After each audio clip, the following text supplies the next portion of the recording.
Do you know there are some hidden TreasureLink tricks that could help you get better value from your chance deals and give yourself more opportunities to pack those 5 epic players? But here's the important question.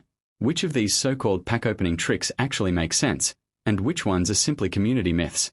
In today's video, I'm breaking down 4 TreasureLink and pack opening methods that eFootball players are using right now, including the one I personally use when opening my chance deals. So make sure you watch until the end, because the final trick is probably the most useful one. And before we get started, make sure you like this video, subscribe to TOPTENUPDATE, and turn on notifications for daily eFootball 2026 news, rewards, pack opening tips, updates, and more.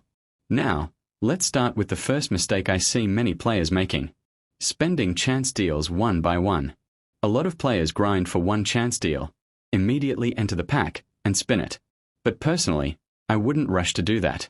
If the campaign allows you to collect more chance deals over time, I recommend saving them and opening the pack with a larger number of chance deals instead of immediately spending every single one you receive. And let me make this clear: saving your chance deals does not magically increase the probability of getting an epic from each individual spin. The real advantage is that having more chance deals gives you more attempts overall. So instead of rushing to the pack after every single reward, consider collecting your chance deals throughout the campaign and then opening them together. Now let's move on to the second trick, because this is where I see some really crazy things happening. Using a weak squad or emptying your game plan. Some players completely change their squad before opening a pack.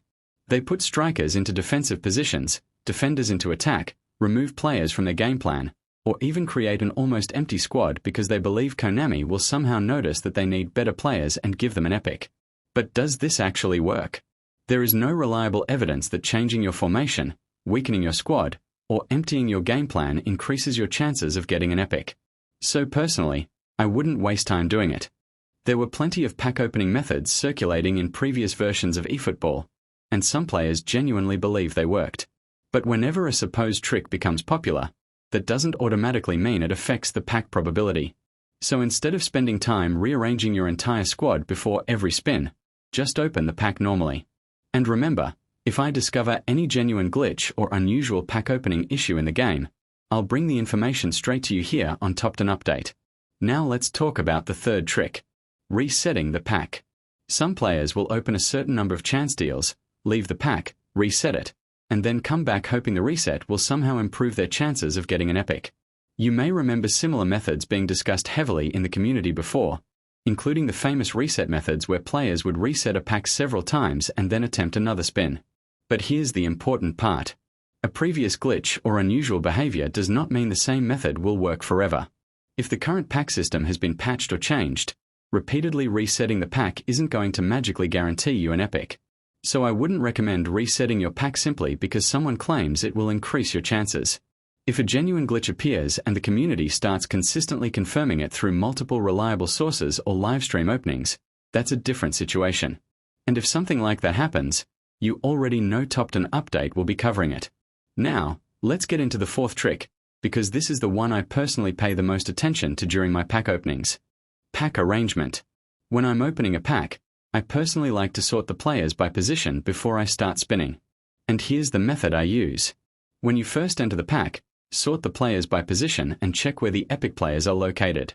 For my own openings, I like to position the epic players toward the bottom before starting the first spin. Then, if I don't get anything from that opening, I may sort the pack again and change the arrangement before my next attempt. Again, let me be completely honest with you.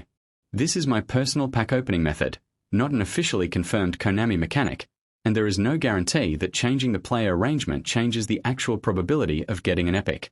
But I personally like using it because it gives me a consistent way to approach my pack openings. And as you can see on the screen, this is my free-to-play account with no money spent. So if you want to try this method, you can test it yourself, but don't treat it as a guaranteed epic trick. Now, it's time for the final and most important part of this video: understanding TreasureLink. Before you start spending your chance deals, you need to understand how the TreasureLink system works. There are 3 different treasure types: basic treasure, special treasure, and big treasure. Overall, you'll receive 4 treasure slots. 1 treasure is provided automatically through your daily login, and that reward is completely random. But the remaining 3 treasure slots are the ones you can choose yourself. And here's what I recommend. Whenever the big treasure is available as one of your selectable options, choose it. Why? Because each big treasure gives you 17 chance deals. That means if you manage to collect all 3 selectable big treasures, you'll receive 51 chance deals. And if your random daily login reward also happens to be a big treasure, you could reach a total of 68 chance deals. That's a huge number of attempts. And remember, having more chance deals doesn't guarantee an epic, but it does give you more opportunities to spin the pack, and that's exactly what makes collecting as many chance deals as possible so important. So if you're currently grinding the TreasureLink campaign, don't waste your opportunities. Collect your rewards, choose the big treasure whenever it's available, save your chance deals if you prefer opening them together, and don't rely on unverified squad resetting or formation tricks as if they're guaranteed methods. If this video helped you, don't forget to like, subscribe to TOPTENUPDATE, and turn on notifications because I'll keep bringing you the latest eFootball 2026 news, TreasureLink updates, rewards, pack opening information, glitches, and more. Thanks for watching. Keep grinding and keep dominating, and as always, TOPTENUPDATE. Peace.